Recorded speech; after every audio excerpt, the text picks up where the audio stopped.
Assalamualaikum warahmatullahi wabarakatuh. Perkenalkan, nama saya Cita Lestari dengan nomor induk mahasiswa 120303035. Program Studi Hukum Tata Negara kelas A semester 4, Fakultas Syariah dan Hukum Universitas Islam Negeri Sunan Gunung Jati Bandung. Saya akan memaparkan ulasan mengenai pembahasan mata kuliah Hukum Konstitusi mulai dari pertemuan 9 sampai pertemuan 15 yang merupakan ujian akhir semester 4 mata kuliah Hukum Konstitusi dengan dosen pengampu Bapak Lutfi Fahrurizal SSY MH. Pokok bahasan pertemuan 9 adalah faktor-faktor daya ikat konstitusi. Faktor-faktor daya ikat konstitusi merupakan hal yang sangat penting dan menjadi penentu bagaimana daya ikat sebuah konstitusi dalam pelaksanaannya. Terdapat 3 faktor yang mempengaruhi daya ikat sebuah konstitusi di dalam kehidupan bermasyarakat, berbangsa, dan bernegara, yaitu hukum, politik, dan moral. Yang mana ketiganya mempunyai hubungan yang erat. Adapun uraiannya sebagai berikut. Yang pertama, hukum. K.C. Weare, seorang pakar hukum yang menganut paham positivisme hukum, mengatakan bahwa sebuah konstitusi bersifat mengikat, sebab konstitusi disahkan oleh badan atau lembaga yang memiliki wewenang untuk membentuk hukum, serta konstitusi dibentuk semata-mata bagi kepentingan rakyat. Hukum ialah peraturan mengenai tingkah laku manusia dalam pergaulan masyarakat yang diadakan oleh badan-badan resmi yang berwajib.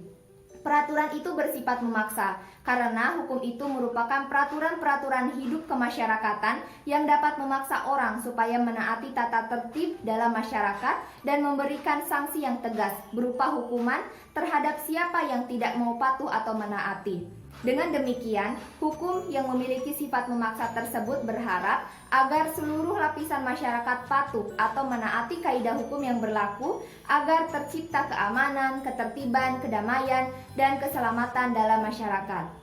Yang kedua, politik. Menurut pendapat saya, politik adalah upaya yang dilakukan dengan berbagai asas, prinsip, keadaan, jalan, cara, dan alat yang digunakan untuk mewujudkan cita-cita dan tujuan tertentu yang hendak dicapai. Dalam pelaksanaannya, politik mempunyai keterkaitan yang erat dan hubungan timbal balik dengan polisi. Politik sebagai asas, jalan, arah, dan medannya. Sedangkan polisi menunjukkan pertimbangan bagaimana cara pelaksanaan asas, jalan, dan arah tersebut dengan sebaik mungkin. Polisi dapat dimaknai sebagai kebijaksanaan guna menjamin terwujudnya cita-cita dan tujuan yang hendak dicapai. Secara umum, politik menyangkut proses penentuan tujuan negara dan cara-cara pelaksanaannya. Politik mempunyai peranan yang amat penting dalam suatu negara, serta menjadi salah satu faktor yang menentukan daya ikat konstitusi. Ruang lingkup politik mencakup negara, kekuasaan, pengambilan keputusan, kebijakan umum, distribusi atau alokasi sumber daya yang ada. Politik juga merupakan upaya kenegaraan yang akan menentukan hukum dan konstitusi dalam sebuah negara. Apabila kondisi politik dalam suatu negara itu baik, maka baik pula daya ikat konstitusinya. Akan tetapi, jika kondisi politik dalam suatu negara itu buruk, maka buruk pula daya ikat konstitusinya. Hal itu selaras dengan ungkapan yang menyatakan bahwa kekuasaan dengan tidak adanya hukum ialah zolim, dan hukum dengan tidak adanya kekuasaan akan menyebabkan kelumpuhan.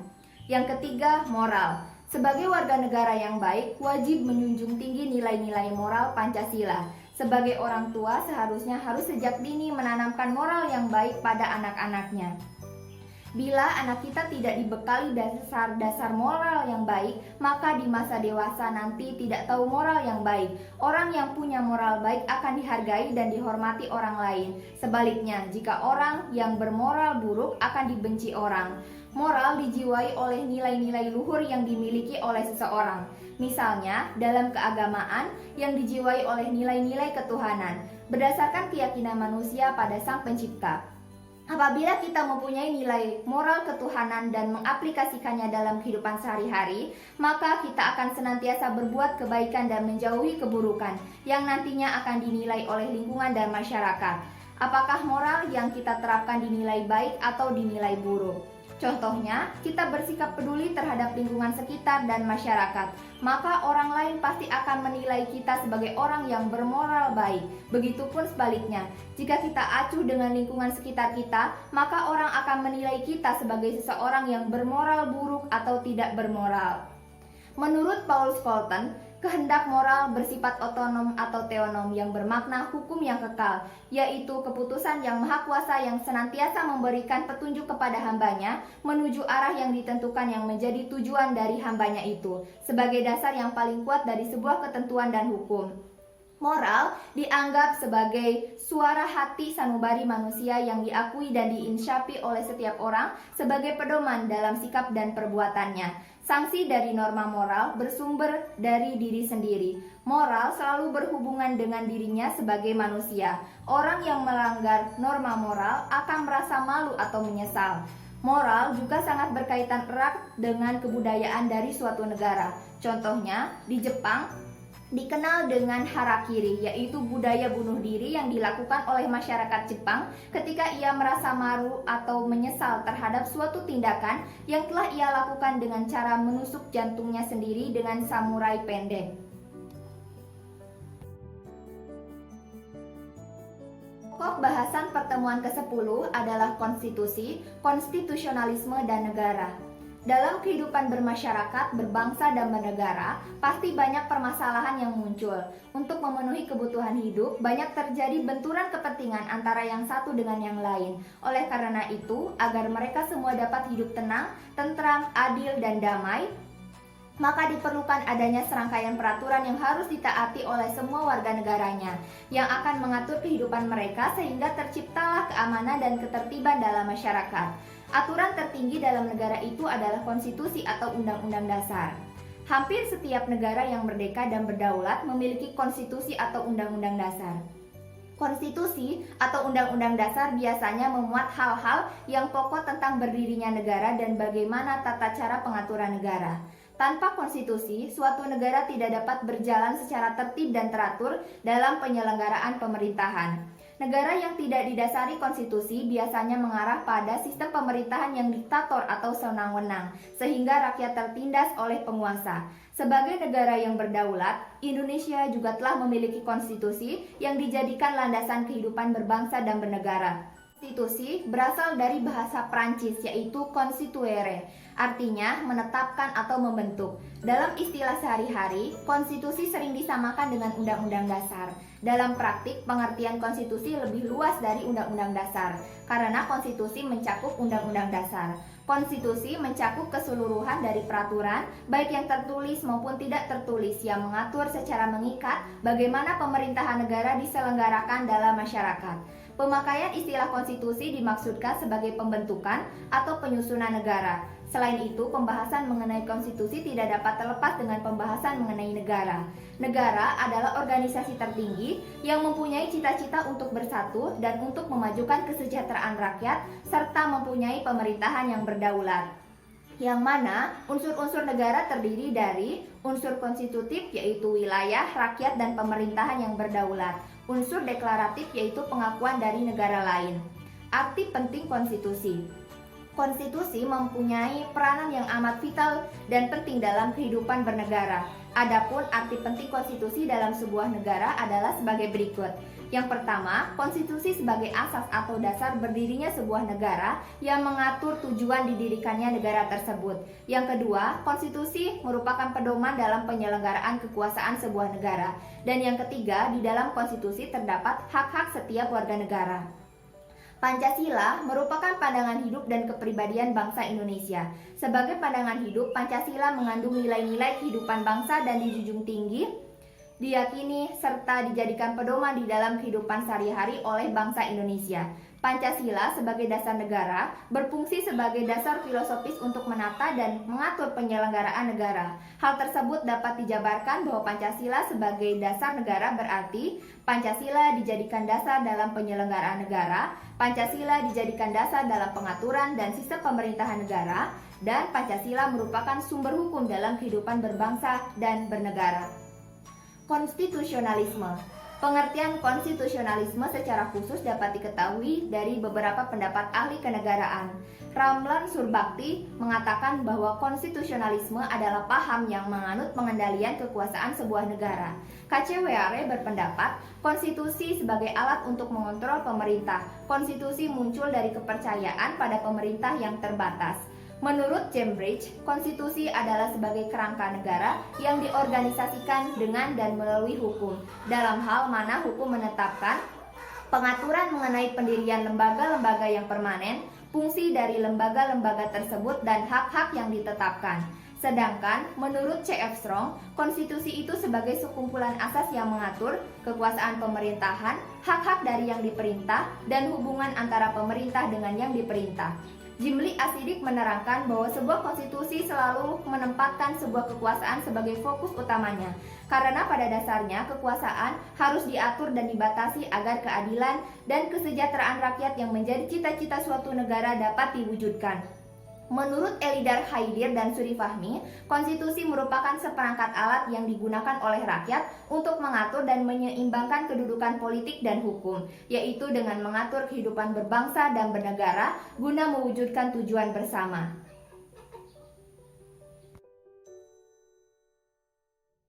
Pertemuan ke-11 membahas mengenai Konstitusi Madinah dan Ketatanegaraan Modern. Dasar-dasar pembinaan kehidupan masyarakat dan penyelenggaraan negara Islam didasarkan pada hukum tertulis yang oleh Nabi disebut sahifat. Para ahli memberi nama yang berbeda-beda terhadap naskah perjanjian tersebut, seperti W. Montgomery Watt menyebutnya The Constitution of Medina, R.A. Nicholson menamakannya Charter, Majid Haduri menyebutnya Treaty, oleh Philip Kahiti disebut Agreement, Anthony Nutting menyebutnya Agreement, Ahmad Sukarja menyebutnya sebagai sahifat yang semakna dengan charter dan piagam. J. Suyuti Pulungan menamakannya konstitusi.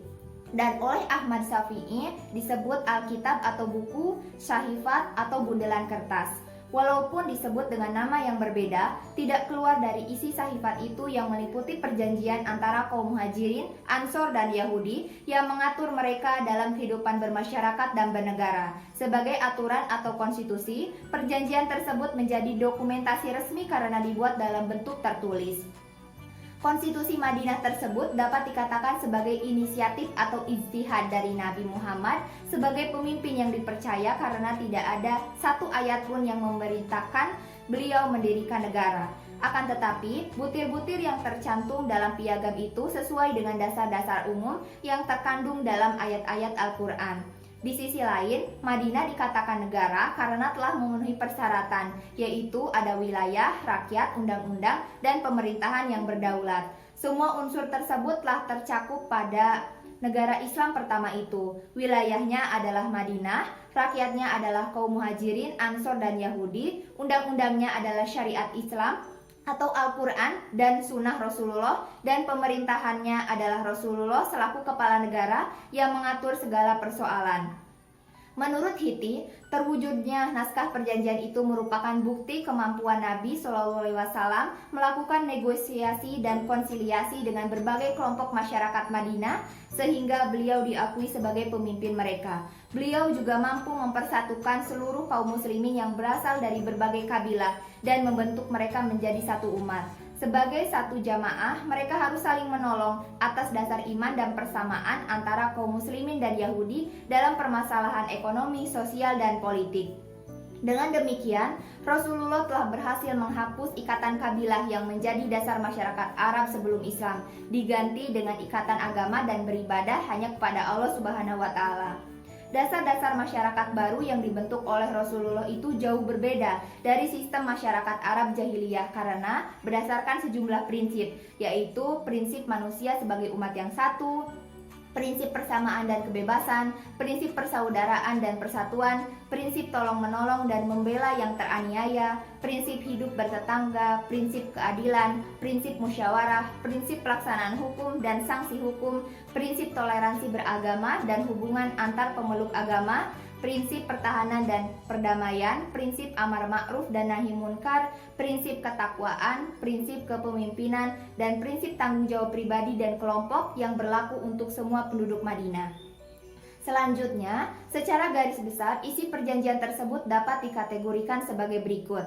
Takwa, yaitu mengamalkan perintah Allah dan meninggalkan larangannya. Al-Ikho, yaitu persaudaraan. Dalam hal ini, persaudaraan antara kaum Muhajirin dan Ansor yang didasarkan atas kaidah Islam sehingga mereka menjadi umat yang satu. Al-Musawah, yaitu persamaan. Pada dasarnya, semua manusia mempunyai kedudukan yang sama. Kemuliaan derajat seseorang bukan karena keturunan, harta yang melimpah, atau pangkat yang tinggi, melainkan takwa. Orang yang hidup sederhana dan bertakwa lebih mulia di sisi Tuhan daripada yang hidup mewah tetapi tidak bertakwa. Tasamuh, yaitu toleransi. Masyarakat Madinah menetapkan bahwa umat Islam boleh hidup berdampingan dengan kaum Yahudi. Mereka dilindungi oleh negara dan diberi kebebasan untuk melaksanakan ajaran agama mereka. Musyawarah. Rasulullah memberi kebebasan berpendapat kepada para sahabat untuk membicarakan masalah-masalah penting yang menyangkut berbagai hal, seperti sosial, politik, dan pertahanan. Dalam memutuskan sesuatu masalah, beliau sering meminta dan mengikuti pendapat sahabat. Tentu saja hal ini menunjukkan bahwa beliau adalah orang yang demokratis, padahal dengan kedudukan yang tinggi dan terhormat, memungkinkan bersikap absolut dan represif. Al-Mu'awanah, yaitu gotong royong atau tolong-menolong. Rasulullah mengajarkan kepada kaum muslimin dan non-muslim agar mereka saling membantu dalam mengatasi permasalahan yang dihadapi, baik individu maupun masyarakat, seperti membantu orang yang teraniaya atau orang miskin dan bekerja sama dalam menjaga keamanan kota Madinah. Apakah Piagam Madinah sebuah konstitusi? Sampai sekarang, pertanyaan ini masih menjadi perdebatan di kalangan para ahli ketatanegaraan. Ada yang menerima dan ada pula yang menolak Piagam Madinah sebagai konstitusi. Para ahli yang menerima Piagam Madinah sebagai sebuah konstitusi mengatakan bahwa Piagam Madinah telah memenuhi unsur-unsur dari aturan dasar atau konstitusi. Sedangkan para ahli yang menolak Piagam Madinah sebagai sebuah konstitusi mengemukakan bahwa di dalam Piagam Madinah tidak ada aturan mengenai pembagian kekuasaan. Dengan demikian dapat dipahami bahwa sarjana barat cenderung keberatan untuk mengakui Piagam Madinah sebagai konstitusi pertama dan tertua di muka bumi. Alasannya karena hal itu dinilai akan menodai citra barat sebagai pencetus atau kiblat peradaban pertama, dan sarjana barat tidak menginginkan jika kemajuan peradaban Islam semakin pesat dan diakui oleh dunia.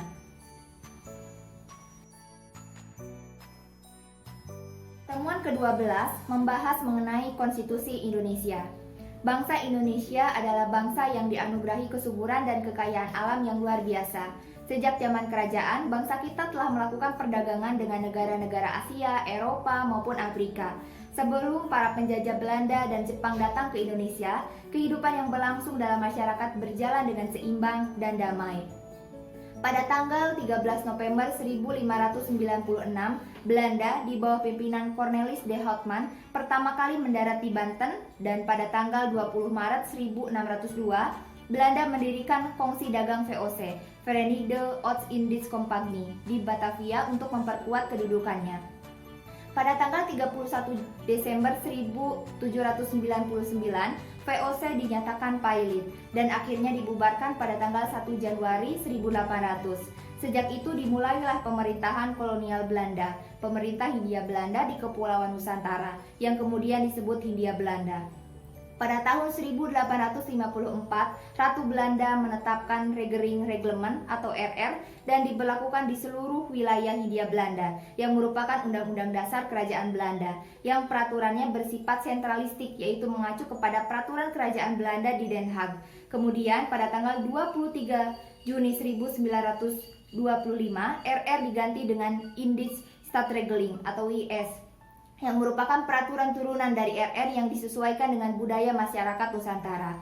RR dan IS berfungsi menjadi semacam konstitusi di wilayah Hindia Belanda. RR sebenarnya tidak lain adalah Grondwet van Nederland Indie. Namun karena Hindia Belanda merupakan kolonial state, maka tidak disebut Grondwet, melainkan Begin-Selenwet, yaitu peraturan yang memuat ketentuan-ketentuan pokok mengenai bagaimana caranya memerintah suatu koloni. Dengan demikian, meskipun merupakan Begin-Selenwet, sebenarnya RR itu sama sifatnya dengan Grondwet. Dalam pelaksanaannya, Indies Staatsregeling atau IS memuat dua peraturan perundang-undangan, yaitu yang pertama peraturan umum yang disebut dengan Algemene Verordeningen yang terdiri dari yang pertama Wet yang didirikan oleh Mahkota dan Parlemen sebagai badan pembentuk undang-undang negeri Belanda. Yang kedua Algemene Maatregelen van Bestuur atau AMVB yang didirikan oleh Mahkota sendiri. Yang ketiga Ordonantie yang didirikan oleh Gubernur Jenderal bersama Volksraad. Dan yang keempat Regeling Verordeningen, yaitu sebuah peraturan yang didirikan oleh Gubernur Jenderal. Yang kedua, peraturan lokal yang disebut dengan Lokal Verordeningen. Peraturan ini dibentuk oleh gubernur, bupati, wedana, dan camat. Pemerintah Hindia Belanda mempunyai sistem ketatanegaraan yang terdiri dari yang pertama, kekuasaan eksekutif. Kekuasaan ini dipegang oleh gubernur jenderal yang memiliki wewenang yang begitu luas dan dibantu oleh badan penasihat. Yang kedua, kekuasaan kehakiman. Kekuasaan ini dipegang oleh mahkamah kehakiman. Yang ketiga, pengawas keuangan. Kekuasaan ini dipegang oleh Algemene Rekenkamer. Pada tanggal 11 Januari 1942, Jepang datang pertama kali di Tarakan, Kalimantan Timur. Jepang muncul sebagai sebuah kekuatan baru yang bermaksud menguasai dunia, sehingga tidak dapat dihindari lagi pertempuran antara Jepang dan Belanda. Akhirnya, Belanda menyerah kepada Jepang tanpa syarat pada tanggal 8 Maret 1942 di Kalijati, Subang, Jawa Barat. Sejak itu, Hindia Belanda berada di bawah pemerintahan bala tentara Jepang. Jepang ada di Indonesia hanya selama 3,5 tahun atau juga dikatakan seumur jagung. Namun dalam waktu singkat itu mereka telah melakukan kejahatan yang jauh lebih kejam dari Belanda yang sekian lama menjajah Indonesia. Selama masa pemerintahan Jepang di Indonesia, pada tahun 1942 sampai 1945, Indonesia dibagi dalam dua wilayah kekuasaan. Dua wilayah kekuasaan tersebut adalah sebagai berikut. Yang pertama, wilayah Komando Angkatan Laut yang berpusat di Makassar, meliputi Kalimantan, Sulawesi, Nusa Tenggara, Maluku, dan Irian Jaya. Yang kedua, wilayah Komando Angkatan Darat yang berpusat di Jakarta, meliputi Jawa, Madura, Sumatera, dan Malaya. Pusat komando untuk seluruh kawasan Asia Tenggara terdapat di Dalat, Vietnam. Pada masa pendudukan Jepang, ada beberapa aturan yang tidak boleh dilanggar oleh pemerintah Jepang, yaitu pemerintah Jepang tidak diperkenankan untuk mengubah sistem ketatanegaraan atau hukum yang telah ada di Hindia Belanda. Pemerintah Jepang hanya melanjutkan kekuasaan dari pemerintahan Belanda. Dan kekuasaan tertinggi berada pada bala tentara Jepang, bukan pada pemerintah Belanda. Menjelang akhir Perang Dunia II, yaitu pada awal tahun 1945, kedudukan Jepang di medan perang makin terdesak oleh sekutu. Jepang makin giat mendekati dan merayu bangsa Indonesia, supaya bangsa Indonesia mau membantunya. Setelah Jepang terdesak sekutu pada bulan September 1944, Jepang memberikan janji kemerdekaan pada Indonesia. Agar lebih meyakinkan janji tersebut, lagu Indonesia Raya diakui sebagai lagu kebangsaan dan bendera merah putih boleh dikibarkan di samping bendera Jepang. Langkah pertama yang dilakukan Jepang adalah membentuk suatu badan yang bernama Badan Penyelidik Usaha-Usaha Persiapan Kemerdekaan Indonesia atau BPUPKI atau Zokuristu Jumbi Chosakai pada tanggal 1 Maret 1945. Tugas pokok BPUPKI ialah menyiapkan organisasi pemerintahan yang akan menerima kemerdekaan dari pemerintahan Jepang. Pada tanggal 28 Mei 1945 diadakan upacara pembukaan BPUPKI di Jalan Pejambon, Jakarta atau tepatnya di Gedung Chuo Sangiin. BPUPKI menggelar sidang pertama pada tanggal 29 Mei sampai 1 Juni 1945 yang berhasil menyusun konsep rumusan Pancasila yang telah mengalami beberapa perubahan hingga menjadi dasar negara kita sekarang. Sidang BPUPKI yang kedua pada tanggal 10 sampai 16 Juli 1945 berhasil merumuskan rancangan Undang-Undang Dasar 1945. Pada tanggal 7 Agustus 1945, BPUPKI diganti dengan Panitia Persiapan Kemerdekaan Indonesia atau PPKI atau Zokuristu Jumbi Linkai karena tugasnya dianggap selesai. Dalam sidangnya, Insinyur Soekarno menyampaikan pidato tentang dasar filsafat negara yaitu Pancasila. Selanjutnya, Insinyur Soekarno dan Muhammad Hatta membentuk panitia kecil atau panitia 9 yang menyusun asas dan tujuan Indonesia Merdeka yang tercantum di dalam Piagam Jakarta, The Jakarta Charter. Kedudukan Jepang semakin terdesak setelah dijatuhi bom atom di kota Hiroshima pada tanggal 6 Agustus 1945 dan kota Nagasaki pada tanggal 9 Agustus 1945. Berita tentang menyerahnya Jepang kepada sekutu pada tanggal 14 Agustus 1945 didengar oleh para pejuang Indonesia. Peristiwa ini dimanfaatkan oleh Indonesia untuk memproklamasikan kemerdekaannya pada tanggal 17 Agustus 1945. Proklamasi kemerdekaan memberi arti penting bagi kehidupan bangsa Indonesia. Arti penting proklamasi bagi bangsa Indonesia adalah sebagai berikut. Puncak perjuangan bangsa Indonesia yaitu terbebas dari belenggu penjajahan dan mencapai kemerdekaan. Berdirinya sebuah negara baru yaitu Negara Kesatuan Republik Indonesia. Berakhirnya penjajahan, mulai berlakunya hukum nasional dan berakhirnya hukum kolonial. Keesokan harinya pada tanggal 18 Agustus 1945 diselenggarakan sidang PPKI yang pertama yang menghasilkan keputusan sebagai berikut. Yang pertama, mengesahkan dan menetapkan rancangan Undang-Undang Dasar yang dibuat dalam sidang 2 BPUPKI menjadi Undang-Undang Dasar Negara Republik Indonesia, dikenal dengan Undang-Undang Dasar 1945. Yang kedua, memilih Insinyur Soekarno dan Muhammad Hatta menjadi Presiden dan Wakil Presiden. Yang ketiga, dalam masa peralihan, tugas Presiden dibantu oleh KNIP atau Komite Nasional Indonesia Pusat. Tanggal 19 Agustus 1945, sidang kedua PPKI menghasilkan keputusan sebagai berikut. Menetapkan 12 kementerian atau departemen dan membagi wilayah Indonesia menjadi 8 provinsi. Dan pada sidang ketiga pada tanggal 22 Agustus 1945 dihasilkan keputusan sebagai berikut. Yang pertama, pembentukan Komite Nasional Indonesia di seluruh daerah Indonesia. Fungsi KNI adalah sebagai Dewan Perwakilan Rakyat atau DPR yang berpusat di Jakarta. KNI dilantik tanggal 29 Agustus 1945. Yang kedua, pembentukan Badan Keamanan Rakyat atau BKR yang bertugas menjaga keamanan dan Sainendan, Kebudan, dan Peta. Tanggal 5 Oktober 1945 BKR diubah menjadi TKR dan TKR menjadi TRI dan sekarang menjadi TNI. Yang ketiga, pembentukan Partai Nasional Indonesia sebagai Partai Pemersatu Bangsa. Makna Proklamasi Kemerdekaan. Proklamasi kemerdekaan merupakan norma dasar dari tata hukum Indonesia. Proklamasi kemerdekaan menjadi dasar bagi berlakunya ketentuan hukum yang lain-lainnya. Dengan kata lain, proklamasi kemerdekaan Indonesia merupakan norma pertama daripada tata hukum baru, yaitu tata hukum Indonesia. Dasar hukum bagi lahirnya tata hukum baru itu adalah proklamasi kemerdekaan itu sendiri. Proklamasi kemerdekaan merupakan norma pertama dari tata hukum Indonesia.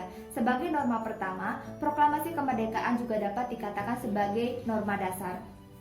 Proklamasi kemerdekaan mengandung beberapa makna, antara lain sebagai berikut. Yang pertama, dari sudut ilmu hukum, maka proklamasi merupakan pernyataan yang berisikan keputusan bangsa Indonesia telah menghapuskan tata hukum kolonial untuk digantikan dengan tata hukum nasional.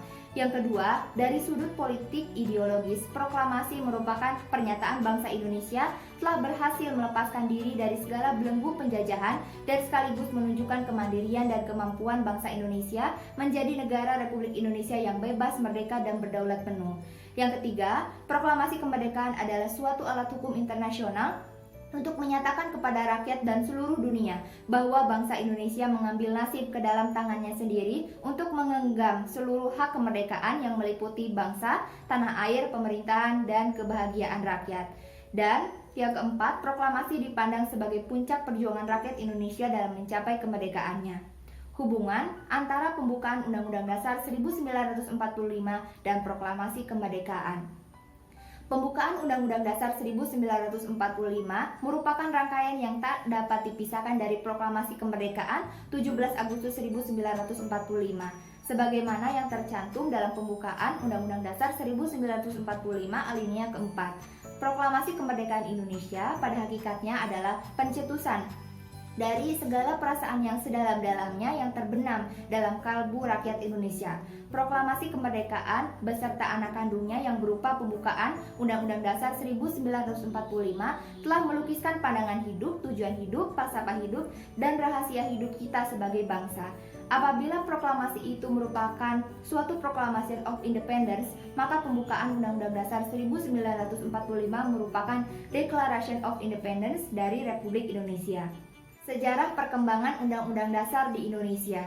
Semenjak proklamasi kemerdekaan 17 Agustus 1945 sampai sekarang, di Indonesia telah berlaku 3 macam undang-undang dasar dalam 4 periode, yaitu 1. Periode Undang-Undang Dasar 1945 pertama, tanggal 18 Agustus 1945 sampai 27 Desember 1949. 2. Periode berlakunya Konstitusi Republik Indonesia Serikat 1949, tanggal 27 Desember 1949 sampai 17 Agustus 1950. 3. Periode berlakunya Undang-Undang Dasar Sementara 1950, tanggal 17 Agustus 1950 sampai 5 Juli 1959.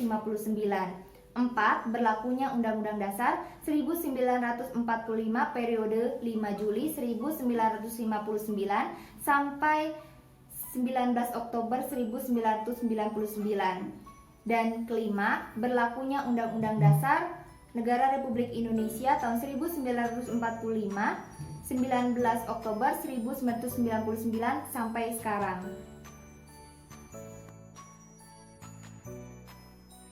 Pada pertemuan ke-13, pokok bahasannya adalah amandemen Undang-Undang Dasar 1945. Perubahan Undang-Undang Dasar atau dikenal dengan istilah amandemen Undang-Undang Dasar merupakan salah satu agenda reformasi. Perubahan itu dapat berupa pencabutan, penambahan, dan perbaikan. Sebelum menguraikan hasil-hasil perubahan Undang-Undang Dasar 1945, terlebih dahulu saya akan menjelaskan mengenai dasar pemikiran perubahan, tujuan perubahan, dasar yuridis perubahan, dan beberapa kesepakatan dasar dalam perubahan Undang-Undang Dasar 1945. Adapun uraiannya sebagai berikut. Yang pertama, dasar pemikiran yang melatar belakangi dilakukannya perubahan Undang-Undang Dasar 1945. Undang-Undang Dasar 1945 memberikan kekuatan yang sangat besar kepada Presiden yang meliputi kekuatan eksekutif dan legislatif, khususnya dalam membentuk undang-undang. Undang-Undang Dasar 1945 mengandung pasal-pasal yang terlalu luas atau fleksibel sehingga dapat menimbulkan lebih dari satu tafsir atau multitafsir. Kedudukan penjelasan Undang-Undang Dasar 1945 seringkali diperlukan dan mempunyai kekuatan hukum seperti pasal-pasal atau batang tubuh Undang-Undang Dasar 1945. Yang kedua, dasar hukum perubahan Undang-Undang Dasar 1945. Pada masa pemerintahan Orde Lama dan Orde Baru, Undang-Undang Dasar 1945 belum pernah diubah sehingga sudah tidak sesuai dengan perkembangan kehidupan bangsa Indonesia. Dengan lahirnya reformasi pada tahun 1998 menuntut adanya perubahan di segala bidang kehidupan termasuk perubahan atau amandemen terhadap konstitusi. Perubahan Undang-Undang Dasar merupakan sesuatu hal yang sangat penting bagi kehidupan suatu bangsa. Maka apabila diadakan perubahan harus dilakukan secara hati-hati dan memiliki dasar hukum yang jelas. Perubahan Undang-Undang Dasar 1945 juga harus diperhitungkan untung ruginya serta manfaat yang dapat diambil dari amandemen tersebut. Dasar hukum perubahan Undang-Undang Dasar 1945 adalah Undang-Undang Dasar 1945 itu sendiri, yaitu pasal 37 sebelum diamandemen yang berbunyi, yang pertama, untuk mengubah Undang-Undang Dasar sekurang-kurangnya 2/3 daripada jumlah anggota Majelis Permusyawaratan Rakyat harus hadir. Yang kedua, putusan diambil dengan persetujuan sekurang-kurangnya 2/3 daripada jumlah anggota yang hadir. 3. Tujuan perubahan Undang-Undang Dasar 1945: menyempurnakan aturan dasar mengenai tatanan negara dalam mencapai tujuan nasional dan memperkukuh negara kesatuan Republik Indonesia, menyempurnakan aturan dasar mengenai jaminan dan pelaksanaan kedaulatan rakyat, serta memperluas partisipasi rakyat agar sesuai dengan perkembangan paham demokrasi, menyempurnakan aturan dasar mengenai jaminan dan perlindungan HAM agar sesuai dengan perkembangan paham HAM dan peradaban umat manusia yang merupakan syarat bagi suatu negara hukum yang tercantum dalam Undang-Undang Dasar 1945. Menyempurnakan aturan dasar penyelenggaraan negara secara demokratis dan modern, melengkapi aturan dasar yang sangat penting dalam penyelenggaraan negara bagi eksistensi negara dan perjuangan negara mewujudkan demokrasi seperti pengaturan wilayah negara dan pemilihan umum, menyempurnakan aturan dasar mengenai kehidupan berbangsa dan bernegara sesuai dengan perkembangan zaman dan kebutuhan bangsa dan negara. Dalam melaksanakan perubahan terhadap Undang-Undang Dasar 1945, terdapat beberapa kesepakatan, yaitu tidak mengubah pembukaan Undang-Undang Dasar 1945, tetap mempertahankan NKRI, mempertegas sistem pemerintahan presidensial, penjelasan Undang-Undang Dasar 1945 yang memuat hal-hal normatif akan dimasukkan ke dalam pasal-pasal atau batang tubuh. Yang keempat, hasil perubahan Undang-Undang Dasar 1945. Perubahan terhadap Undang-Undang Dasar 1945 dilakukan secara bertahap karena mendahulukan pasal-pasal yang disepakati oleh semua fraksi di MPR, kemudian dilanjutkan dengan perubahan terhadap pasal-pasal yang lebih sulit memperoleh kesepakatan. Perubahan terhadap Undang-Undang Dasar 1945 dilakukan sebanyak 4 kali melalui mekanisme sidang MPR, yaitu: pertama, Sidang Umum MPR 1999 tanggal 14 sampai 21 Oktober 1999. Kedua, Sidang Tahunan MPR 2000 tanggal 7 sampai 18 Agustus 2000. Tiga, Sidang Tahunan MPR 2001 tanggal 1 sampai 9 November 2001. 4. Sidang Tahunan MPR 2002 tanggal 1 sampai 11 Agustus 2002. Perubahan Undang-Undang Dasar Negara Republik Indonesia 1945 dimaksudkan untuk menyempurnakan undang-undang itu sendiri, bukan untuk mengganti. Secara umum, hasil perubahan yang dilakukan MPR secara bertahap sebagai berikut. Perubahan pertama terhadap Undang-Undang Dasar 1945 ditetapkan pada tanggal 19 Oktober 1999.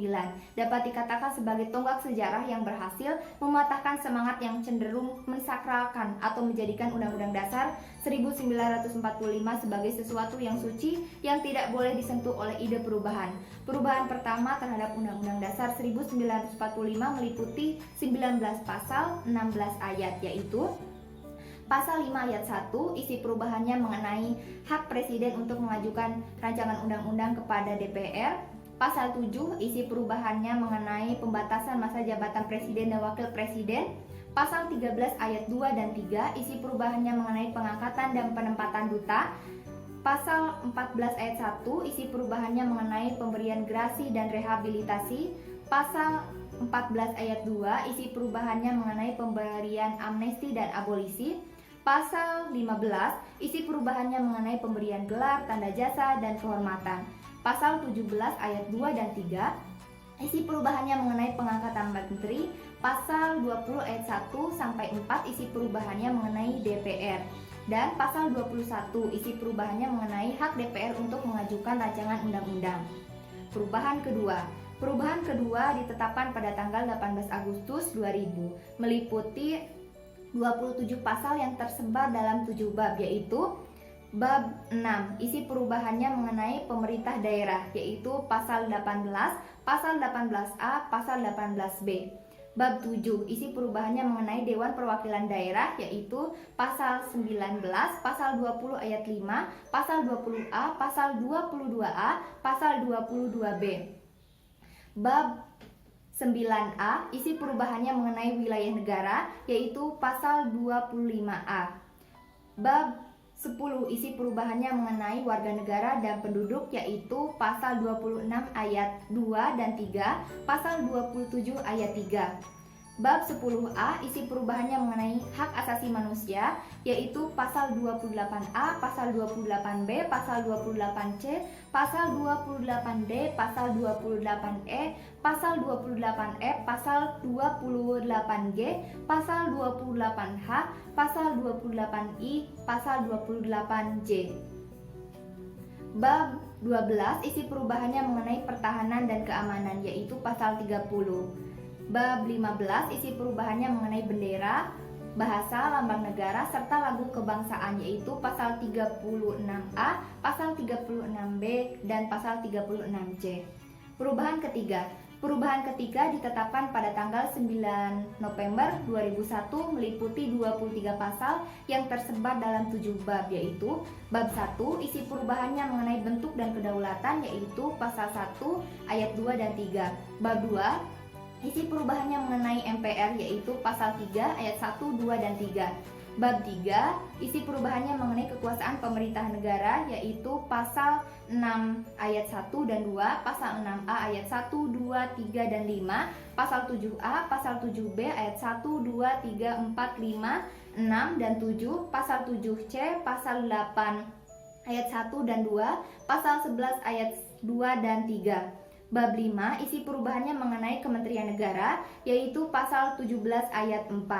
Bab 7A, isi perubahannya mengenai DPR, yaitu pasal 22C ayat 1, 2, 3, dan 4, pasal 22D ayat 1, 2, 3, dan 4. Bab 7B, isi perubahannya mengenai pemilihan umum, yaitu pasal 22E ayat 1, 2, 3, 4, 5, dan 6, pasal 23 ayat 1, 2, dan 3, pasal 23A, pasal 23C. Bab 8A, isi perubahannya mengenai BPK, yaitu pasal 23E ayat 1, 2, dan 3, pasal 23F ayat 1 dan 2, pasal 23G ayat 1 dan 2, pasal 24 ayat 1 dan 2, pasal 24A ayat 1, 2, 3, 4, dan 5, pasal 24B ayat 1, 2, 3, dan 4, pasal 24C ayat 1, 2, 3, 4, 5, dan 6.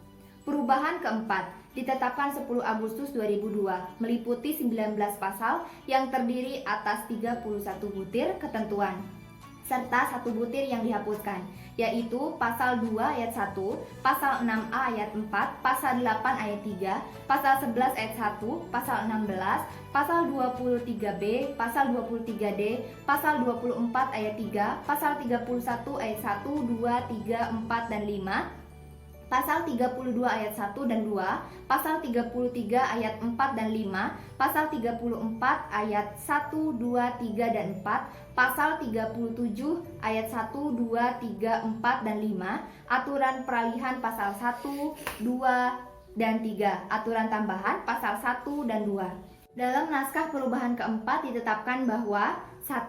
Undang-Undang Dasar 1945 sebagaimana telah diubah dengan perubahan pertama, kedua, ketiga, dan keempat adalah Undang-Undang Dasar 1945 yang ditetapkan pada tanggal 18 Agustus 1945 dan diberlakukan kembali dengan Dekret Presiden 5 Juli 1959. 2. Perubahan tersebut diputuskan dalam rapat paripurna MPR RI ke-9 tanggal 18 Agustus 2002 sidang tahunan MPR RI dan mulai berlaku pada tanggal ditetapkan. 3. Bab 4 tentang Dewan Pertimbangan Agung dihapuskan dan pengubahan substansi pasal 16 serta penempatannya ke dalam bab 3 tentang kekuasaan pemerintahan negara. Pokok bahasan pertemuan ke-14 adalah pengujian konstitusional. Sejarah pengujian atau judicial review dapat dikatakan dimulai sejak kasus Marbury versus Madison ketika Mahkamah Agung Amerika Serikat dipimpin oleh John Marshall pada tahun 1803. Sejak itu, ide pengujian undang-undang menjadi populer dan secara luas didiskusikan di mana-mana. Ide ini juga mempengaruhi The Founding Father Indonesia dalam sidang BPUPKI tanggal 15 Juli 1945 yang mendiskusikannya secara mendalam. Muhammad Yamin yang pertama kali mengusulkan agar Mahkamah Agung diberi kewenangan untuk membanding undang-undang. Demikian istilah Muhammad Yamin ketika itu. Akan tetapi, ide ini ditolak oleh Supomo karena dinilai tidak sesuai dengan paradigma yang telah disepakati dalam rangka penyusunan Undang-Undang Dasar 1945, yaitu bahwa Undang-Undang Dasar Indonesia itu menganut sistem supremasi MPR dan tidak menganut ajaran Trias Politika Montesquieu, sehingga tidak memungkinkan ide pengujian undang-undang dapat diadopsikan ke dalam Undang-Undang Dasar 1945. Pasca amandemen Undang-Undang Dasar 1945, paradigma pemikiran yang terkandung di dalamnya jelas sudah berubah secara mendasar. Sekarang, Undang-Undang Dasar 1945 tidak lagi mengenal prinsip supremasi parlemen seperti sebelumnya. Jika sebelumnya MPR dianggap sebagai pelaku kedaulatan rakyat sepenuhnya dan sebagai penjelmaan seluruh rakyat yang mempunyai kedudukan tertinggi dan dengan kekuasaan yang tidak terbatas, Maka sekarang setelah perubahan keempat Undang-Undang Dasar 1945, MPR itu bukan lagi lembaga satu-satunya sebagai pelaku kedaulatan rakyat. Karena Presiden dan Wakil Presiden dipilih secara langsung oleh rakyat, maka di samping MPR, DPR dan DPD sebagai pelaku kedaulatan rakyat di bidang legislatif. Kita harus pula memahami kedudukan Presiden dan Wakil Presiden juga sebagai pelaku kedaulatan rakyat di bidang eksekutif dengan mendapatkan mandat langsung dari rakyat melalui pemilihan umum.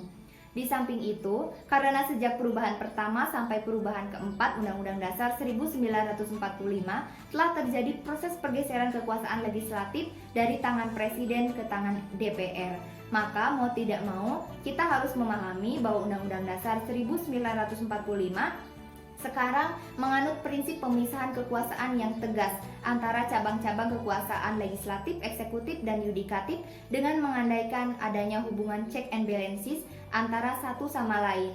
Oleh karena itu, semua argumen yang dipakai oleh Supomo untuk menolak ide pengujian Undang-Undang Dasar dewasa ini telah mengalami perubahan, sehingga fungsi pengujian undang-undang itu tidak dapat lagi dihindari dari penerapannya dalam sistem ketatanegaraan Indonesia di bawah Undang-Undang Dasar 1945. Seperti juga terjadi di semua negara-negara lain yang sebelumnya menganut sistem supremasi parlemen dan kemudian berubah menjadi negara demokrasi, fungsi pengujian undang-undang ditambah fungsi-fungsi penting lainnya itu selalu dilembagakan ke dalam fungsi lembaga Mahkamah Konstitusi yang berdiri sendiri di luar organ Mahkamah Agung. Kecenderungan seperti dapat dilihat di semua negara eks-komunis yang sebelumnya menganut prinsip supremasi parlemen lalu kemudian berubah menjadi demokrasi, selalu membentuk Mahkamah Konstitusi yang berdiri sendiri di luar Mahkamah Agung. Tentu ada juga model-model kelembagaan Mahkamah Agung yang berbeda dari satu negara ke negara lain. Ada negara yang mengikuti model Venezuela, di mana Mahkamah Konstitusinya berada dalam lingkungan Mahkamah Agung. Ada pula negara yang tidak membentuk lembaga yang tersendiri, melainkan menganggapnya cukup mengaitkan fungsi mahkamah ini sebagai salah satu tambahan fungsi Mahkamah Agung yang sudah ada. Amerika Serikat dan semua negara yang dipengaruhinya menganut pandangan seperti ini. Akan tetapi, sampai sekarang, di seluruh dunia terdapat 78 negara yang melembagakan bentuk organ konstitusi ini sebagai lembaga tersendiri di luar Mahkamah Agung. Negara pertama yang tercatat mempelopori pembentukan lembaga baru ini adalah Austria pada tahun 1920 dan terakhir adalah Thailand pada tahun 1998. Untuk selanjutnya Indonesia menjadi negara ke-78 yang membentuk lembaga baru ini berdiri sendiri di luar Mahkamah Agung. Namun, di antara ke-78 negara itu tidak semua menyebutnya Mahkamah Konstitusi. Negara-negara yang dipengaruhi oleh Prancis menyebutnya Dewan Konstitusi atau Konsil Konstitusional, atau Belgia yang menyebutnya Arbitrase Konstitusional, Constitutional Arbitrage. Orang Prancis cenderung menyebutnya demikian karena lembaga ini tidak dianggap sebagai pengadilan dalam arti yang lazim. Para anggotanya juga tidak disebut hakim. Terlepas dari perbedaan ini, yang jelas di ke-78 negara itu, Mahkamah Konstitusi itu dilembagakan tersendiri di luar Mahkamah Agung. Sebelum amandemen Undang-Undang Dasar 1945, kita hanya mengenal Mahkamah Agung sebagai organ tunggal pelaksana kekuasaan kehakiman Indonesia. Kini di samping Mahkamah Agung, terdapat Mahkamah Konstitusi yang menjalankan fungsi kekuasaan di bidang kehakiman, di mana kedudukannya setara dan seimbang dengan Mahkamah Agung. Mahkamah Agung sebagai lembaga pelaksana kekuasaan kehakiman atau yudisiari diberi kewenangan oleh konstitusi kita sebagaimana tercantum dalam pasal 24A ayat 1 Undang-Undang Dasar 1945 untuk melakukan pengujian terhadap semua peraturan perundang-undangan di bawah undang-undang terhadap undang-undang.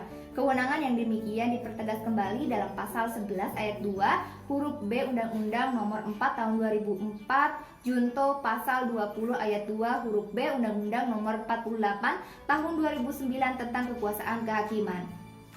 Kedua pasal ini menegaskan kompetensi Mahkamah Agung dalam menguji peraturan perundang-undangan di bawah undang-undang terhadap undang-undang, termasuk peraturan daerah sekalipun. Kewenangan inilah yang lazim disebut judicial review atau pengujian peraturan perundang-undangan oleh lembaga kehakiman, yudikatif. Di sisi lain, pasal 24C ayat 1 Undang-Undang Dasar 1945 menegaskan bahwa uji konstitusionalitas, judicial review atau constitutional review atas sebuah undang-undang terhadap Undang-Undang Dasar 1945 adalah domain kewenangannya Mahkamah Konstitusi. Di pihak lain, Mahkamah Konstitusi juga diberi kewajiban untuk memutus dan membuktikan unsur kesalahan dan tanggung jawab pidana presiden dan atau wakil presiden yang menurut pendapat DPR telah melakukan pelanggaran hukum menurut Undang-Undang Dasar. Apakah tepat Mahkamah Konstitusi berperan selaku penegak hukum atau norma, Court of Law, dan penafsir hukum tunggal, the interpreter of Constitution, sedangkan Mahkamah Agung hanya membatasi diri dalam wilayah penegak keadilan, Court of Justice? Anomali kewenangan menguji yang demikian tentu mengundang sebuah perdebatan tersendiri di kalangan para pemerhati hukum. Kewenangan pengujian atau judicial review yang telah dimiliki oleh Mahkamah Agung selama ini tetap dipertahankan, tidak dilakukan perubahan. Sedangkan uji konstitusionalitas Undang-Undang terhadap Undang-Undang Dasar Negara Republik Indonesia tahun 1945 dipandang urgent untuk diadakan dan Mahkamah Konstitusi dibentuk untuk melaksanakan kewenangan uji konstitusionalitas undang-undang tersebut. Pasal 24 ayat 1 Undang-Undang Dasar 1945 berbunyi, Mahkamah Agung berwenang mengadili pada tingkat kasasi, menguji peraturan perundang-undangan di bawah undang-undang terhadap undang-undang, dan mempunyai wewenang lainnya yang diberikan oleh undang-undang. Pasal 24C ayat 1 Undang-Undang Dasar 1945 berbunyi, Mahkamah Konstitusi berwenang mengadili pada tingkat pertama dan terakhir yang putusannya bersifat final untuk menguji undang-undang terhadap undang-undang dasar, memutus sengketa kewenangan lembaga negara yang kewenangannya diberikan oleh undang-undang dasar, memutus pembubaran partai politik, dan memutus perselisihan tentang hasil pemilihan umum. Sistem pengujian pada akhirnya menemukan basis legitimasinya secara konstitusional ketika terjadi proses perubahan ketiga Undang-Undang Dasar Negara Republik Indonesia tahun 1945, yakni pada tahun 2001. Mahkamah Agung oleh pasal 24 ayat 1 Undang-Undang Dasar Negara Republik Indonesia tahun 1945 diberikan kewenangan menguji hak uji material terhadap semua peraturan perundang-undangan di bawah undang-undang terhadap undang-undang. Di sisi lain, pasal 24C ayat 1 Undang-Undang Dasar Negara Republik Indonesia tahun 1945 menegaskan bahwa hak uji konstitusionalitas constitutional review atas sebuah undang-undang terhadap Undang-Undang Dasar Negara Republik Indonesia tahun 1945 adalah domain kewenangannya Mahkamah Konstitusi. Amat sulit membayangkan pembentukan organ-organ kekuasaan yang baik dan supremasi hukum yang berkeadilan dalam sebuah negara jika tidak memiliki sebuah konstitusi yang demokratis. Begitu pula mustahil mengharapkan sebuah sistem pengujian peraturan perundang-undangan yang baik jika konstitusi tertulis sebuah negara tidak mengaturnya secara komprehensif. Kewenangan menguji judicial review adalah salah satu instrumen konstitusional guna memastikan berjalannya mekanisme saling kontrol antar lembaga negara, check and balances secara baik. Hal ini penting dilakukan agar tidak terjadi penumpukan kekuasaan pada salah satu lembaga negara semata. Berdasarkan ketentuan pasal 51 ayat 3 Undang-Undang Mahkamah Konstitusi dapat diketahui bahwa permohonan pengujian undang-undang terhadap Undang-Undang Dasar dapat berupa permohonan uji formal karena pembentukan undang-undang tidak memenuhi ketentuan berdasarkan Undang-Undang Dasar Negara Republik Indonesia tahun 1945, menguji keabsahan tata cara dan prosedur pembentukan undang-undang, dan atau permohonan uji material karena materi muatan dalam ayat, pasal, dan atau bagian undang-undang dianggap bertentangan dengan Undang-Undang Dasar Negara Republik Indonesia tahun 1945, menguji konsistensi dan kesesuaian substansi materi undang-undang baik pasal, ayat, atau bagian undang-undang dengan norma konstitusi baik bunyi, prinsip maupun jiwa Undang-Undang Dasar 1945. Dengan demikian, permohonan pengujian undang-undang terhadap Undang-Undang Dasar dapat hanya berupa uji formil atau uji material atau uji formil sekaligus uji material. Pada pertemuan ke-15, pokok bahasannya adalah hak asasi manusia atau HAM. Sejak kelahirannya, manusia telah dianugerahi oleh Tuhan Yang Maha Esa berupa hak-hak kodrati sebagai bekal bagi manusia dalam menjalankan kehidupannya di dunia agar antar sesama manusia tercipta hubungan yang harmonis. Hak kodrati ini sering disebut sebagai hak asasi manusia atau HAM. Hak asasi manusia adalah hak dasar yang dimiliki dan melekat pada setiap manusia sejak manusia itu dilahirkan sebagai anugerah dari Tuhan Yang Maha Esa. Hak asasi dapat pula dirumuskan sebagai hak yang melekat dengan kodrat kita sebagai manusia yang bila tidak ada hak tersebut mustahil kita dapat hidup sebagai manusia. Hak ini dimiliki oleh manusia semata-mata karena ia manusia, bukan karena pemberian masyarakat atau pemberian negara. Maka hak asasi manusia itu tidak bergantung dari pengakuan manusia lain, masyarakat lain, atau negara lain. Hak asasi diperoleh manusia dari penciptanya, yaitu Tuhan yang Maha Esa, dan merupakan hak yang tidak dapat diabaikan. Sebagai manusia, ia makhluk Tuhan yang mempunyai martabat yang tinggi. Hak asasi manusia ada dan melekat pada setiap manusia atau inherent. Oleh karena itu, bersifat universal, artinya berlaku di mana saja dan untuk siapa saja dan tidak dapat diambil oleh siapapun. Selain itu, hak asasi manusia juga bersifat inalienable, yaitu tidak dapat dikurangi atau dibagi-bagi. Hak ini dibutuhkan manusia selain untuk melindungi diri dan martabat kemanusiaannya, juga digunakan sebagai landasan moral dalam bergaul atau berhubungan dengan sesama manusia. Pada setiap hak melekat kewajiban, karena itu selain ada hak asasi manusia, ada juga kewajiban asasi manusia, yaitu kewajiban yang harus dilaksanakan demi terlaksana atau tegaknya hak asasi manusia. Dalam menggunakan hak asasi manusia, kita wajib untuk memperhatikan, menghormati, dan menghargai hak asasi manusia yang juga dimiliki oleh orang lain. Kesadaran akan hak asasi manusia, harga diri, harkat, dan martabat kemanusiaannya diawali sejak manusia ada di muka bumi. Hal itu disebabkan oleh hak-hak kemanusiaan yang sudah ada sejak manusia itu dilahirkan dan merupakan hak kodrati yang melekat pada diri manusia. Sejarah mencatat berbagai peristiwa besar di dunia ini sebagai suatu usaha untuk menegakkan hak asasi manusia. Perkembangan atas pengakuan hak asasi manusia ini berjalan secara perlahan dan beraneka ragam. Perkembangan tersebut antara lain dapat ditelusuri sebagai berikut. Pertama, hak asasi manusia di Yunani. Filosof Yunani seperti Socrates dan Plato meletakkan dasar bagi perlindungan dan jaminan diakuinya hak-hak asasi manusia. Konsepsinya menganjurkan masyarakat untuk melakukan sosial kontrol kepada penguasa yang zalim dan tidak mengakui nilai-nilai keadilan dan kebenaran.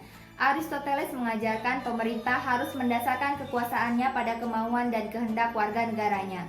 Yang kedua, hak asasi manusia di Inggris. Inggris sering disebut-sebut sebagai negara pertama di dunia yang memperjuangkan hak asasi manusia. Tonggak pertama bagi kemenangan hak-hak asasi terjadi di Inggris. Perjuangan tersebut tampak dengan adanya berbagai dokumen kenegaraan yang berhasil disusun dan disahkan. Dokumen-dokumen tersebut adalah sebagai berikut.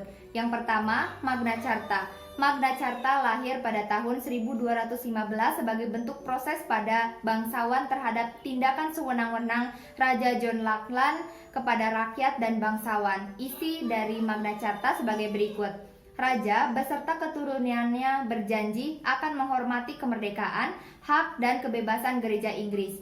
Raja berjanji kepada penduduk kerajaan yang bebas untuk memberikan hak-hak sebagai berikut. Para petugas keamanan dan pemungut pajak akan menghormati hak-hak penduduk. Polisi ataupun jaksa tidak dapat menuntut seorang tanpa bukti dan saksi yang sah.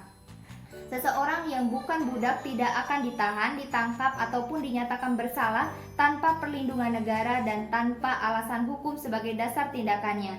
Jika seseorang tanpa perlindungan hukum sudah terlanjur ditahan, maka raja berjanji akan mengoreksi kesalahannya. Kedua, Petition of Right. Petition of Right lahir pada tahun 1628 yang berisi pertanyaan-pertanyaan mengenai hak-hak rakyat beserta jaminannya.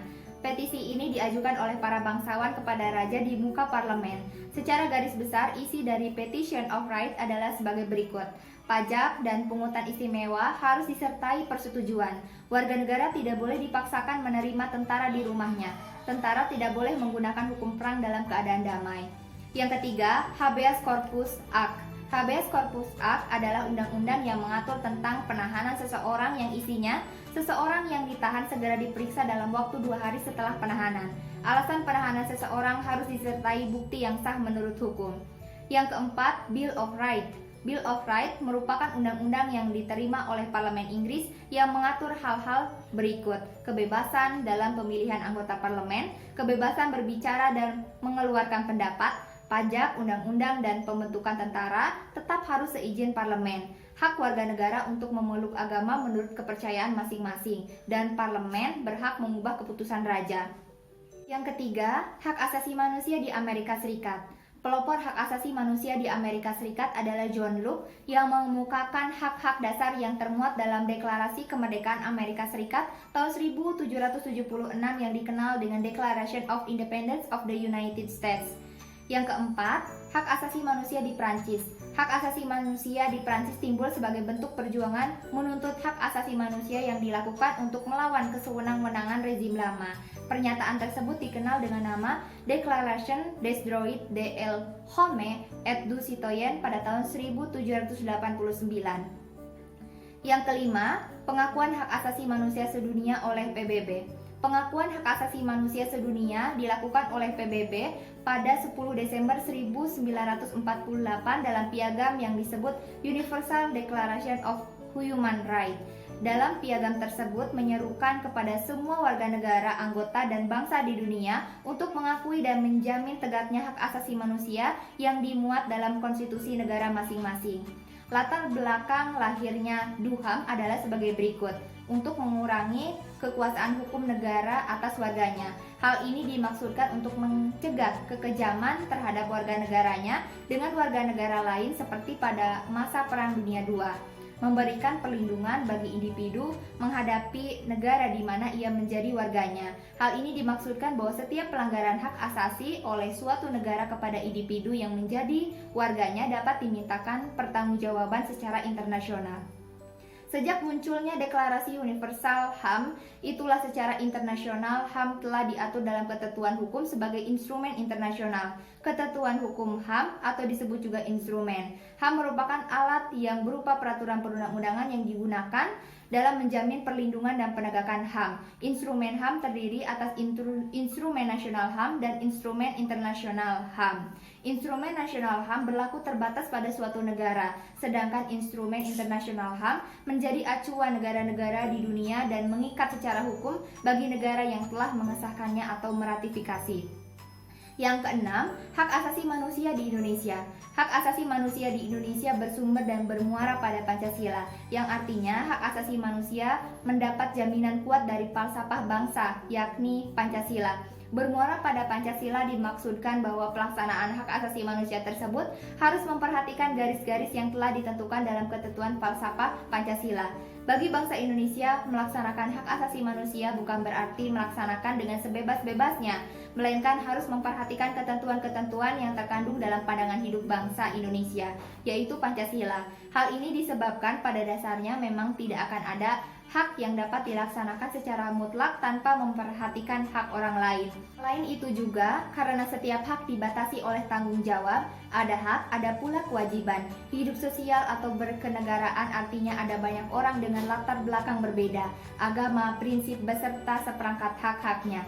Negara Republik Indonesia mengakui dan menjunjung tinggi hak asasi manusia dan kebebasan dasar manusia sebagai hak yang secara kodrati melekat dan tidak terpisah dari manusia yang harus dilindungi, dihormati, dan ditegakkan demi peningkatan martabat kemanusiaan, kesejahteraan, kebahagiaan, kecerdasan, serta keadilan.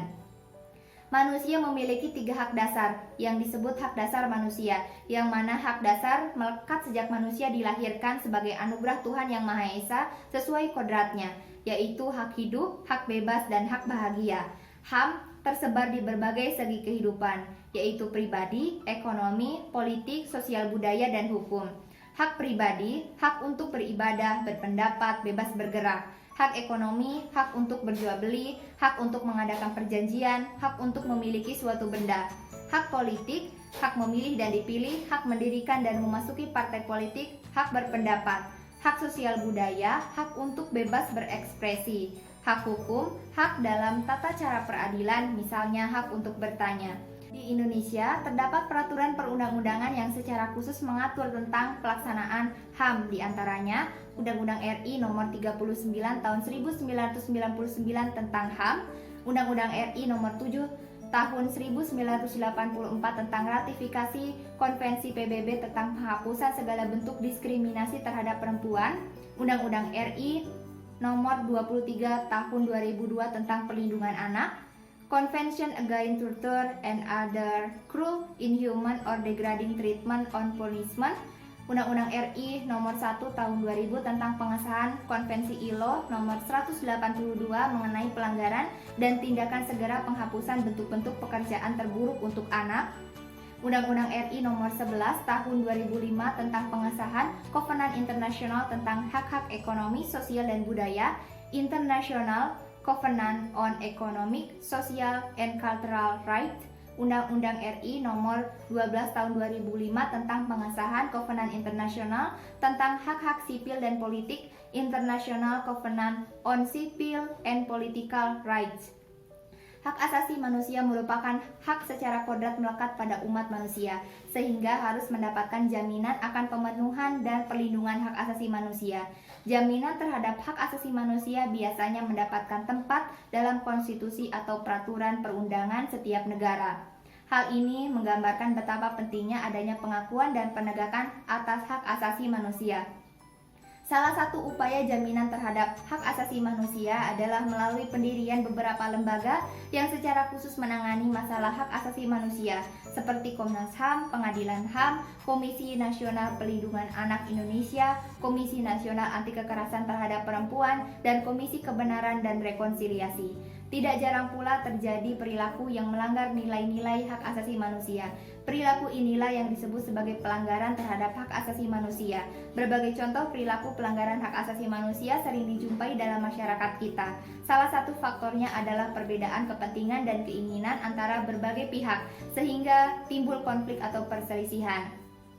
Jika permasalahan tidak segera diselesaikan, maka akan muncul keinginan untuk melemahkan atau menghancurkan pihak yang lain. Hal inilah yang mendorong adanya perilaku yang melanggar hak asasi manusia atas manusia yang lain. Pelanggaran HAM tidak hanya mencakup perilaku pelanggaran pihak penguasa terhadap rakyat, namun bisa terjadi pada siapapun yang melakukan tindakan penghakiman pada pihak lain secara paksa yang bisa menimbulkan kerugian pihak lain, seperti baik dilakukan pemerintah, penguasa, majikan, maupun masyarakat umum. Dalam kehidupan sehari-hari, kasus pelanggaran HAM oleh masyarakat atau seseorang, terutama pada perbuatan main hakim sendiri seperti pertikaian antar kelompok atau konflik sosial dan pengeroyokan. Kebiasaan pengeroyokan sebagai bentuk main hakim sendiri dalam menyelesaikan pertikaian atau konflik juga tampak sangat kuat di kalangan para pelajar. Hal ini tentunya sangat memprihatinkan karena mencerminkan suatu kehidupan yang tidak beradab, yang semestinya dalam menyelesaikan persoalan atau konflik dilakukan dengan cara-cara yang bermartabat, seperti melakukan perdamaian, mengacu pada aturan atau norma yang berlaku, melalui perantara tokoh-tokoh masyarakat atau adat dan lembaga-lembaga masyarakat yang ada. Sejarah Indonesia mencatat bahwa sering terjadi kasus-kasus atau peristiwa pelanggaran HAM, misalnya kasus Bom Bali, kerusuhan Timor Timur, kasus Trisakti dan Semanggi, dan kasus terorisme. Selain kasus pelanggaran HAM yang terjadi di Indonesia, terdapat juga kasus pelanggaran HAM yang menjadi sorotan dunia internasional. Contohnya genosida, kejahatan perang, kejahatan kemanusiaan, pembajakan, dan perompakan. Dalam upaya penegakan HAM, partisipasi dari masyarakat sangat diharapkan. Partisipasi yang dimaksud adalah kesediaan untuk melibatkan diri dalam proses penegakan HAM secara sukarela. Partisipasi ini sangat diperlukan sebab penegakan HAM tidak mungkin hanya mengandalkan pemerintah saja. Masyarakat harus ikut serta dalam upaya penegakan HAM. Bahkan bisa dikatakan bahwa maju mundurnya penegakan HAM sangat tergantung pada besarnya tingkat partisipasi masyarakat. Semakin aktif masyarakatnya, maka kondisi HAM akan semakin baik. Sebaliknya, semakin pasif masyarakatnya, maka kondisi HAM akan semakin buruk. Oleh karena itu, setiap warga negara hendaknya turut berpartisipasi dalam upaya penegakan HAM. Dengan berperilaku sehari-hari sesuai dengan nilai-nilai HAM dimanapun kita berada, saling menghargai dan toleransi terhadap sesama, serta berusaha memahami dan mengetahui lembaga penegak HAM. Jika setiap manusia menyadari akan pentingnya penegakan hak asasi manusia sebagai upaya penghargaan terhadap kodrat manusia, maka tentu perilaku pelanggaran hak asasi manusia tidak akan terjadi dan kehidupan bersama yang harmonis akan cepat tercipta. Demikian bahasan serta ulasan saya mengenai pembahasan mata kuliah Hukum Konstitusi dari pertemuan 9 sampai pertemuan 15. Sebagai ujian akhir semester 4 mata kuliah Hukum Konstitusi. Apabila terdapat perkataan yang salah dan tidak berkenan di hati, saya mohon beribu-ribu maaf yang sebanyak-banyaknya. Terima kasih. Wassalamualaikum warahmatullahi wabarakatuh.